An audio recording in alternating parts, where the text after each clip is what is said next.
శ్రీమాత్రే నమః. మాఘశుద్ధ పంచమి సరస్వతీ జయంతిగా ఆరాధించడం అనేది మనకి పురాణాల్లోనూ ఇతర శాస్త్రాల్లోనూ కనపడుతున్నటువంటి అంశం. ఈ మాఘశుద్ధ పంచమికే వసంత పంచమి అని వ్యవహారంలో ఉన్నది. నిజానికి వసంత ఋతువు చైత్రమాసంలో వస్తుంది, కానీ శాస్త్రరీత్యా దీనికి శ్రీ పంచమి అనే పేరు ప్రసిద్ధిగా కనిపిస్తూ ఉన్నది. ఈ రోజున సరస్వతీదేవి ఆవిర్భావ దినంగా దేవీ భాగవతం, బ్రహ్మవైవర్త పురాణం ప్రస్తావిస్తున్న అంశములు. పరమపురుషుని యొక్క వదనం నుంచి సరస్వతీదేవి ఆవిర్భవించింది అని కథ. ఇందులో ఉన్న సంకేతార్థం ఏంటంటే, ఈ జగతి అంతటికీ కారణమైనటువంటి పరమేశ్వరుడు విరాట్ పురుషుడు. ఆయన యొక్క వాక్కు, బుద్ధి, జ్ఞానము ఈ మూడింటి యొక్క స్వరూపమే సరస్వతి.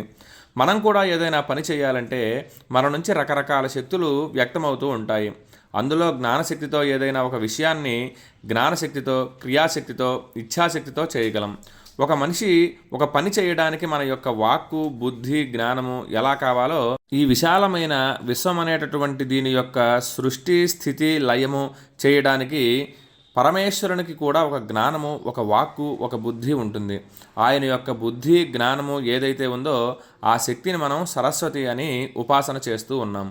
ఆ సరస్వతి ఈనాడు విరాట్ పురుషుల నుంచి ఆవిర్భవించింది అని మనకు శాస్త్రం చెప్తున్న వాక్యం. అందుకే ఈ రోజున సరస్వతీదేవి ఆరాధన అత్యంత ప్రశస్తిగా ఉన్నది. కేవలం భూలోక మానవులు మాత్రమే కాకుండా దేవలోకంలో వారు కూడా ఈరోజు సరస్వతీదేవిని ఆరాధిస్తారు అని దేవీ భాగవతం చెప్తున్నది. అందుకు ఈ రోజున విద్యార్థులు, పెద్దవారు అందరూ కూడా అమ్మవారిని వివిధ విధాలుగా పూజించి అమ్మవారి అనుగ్రహాన్ని పొందాలి అని చెప్పి శాస్త్రాలు చెప్తూ ఉన్నాయి. శ్రీమాత్రే నమః.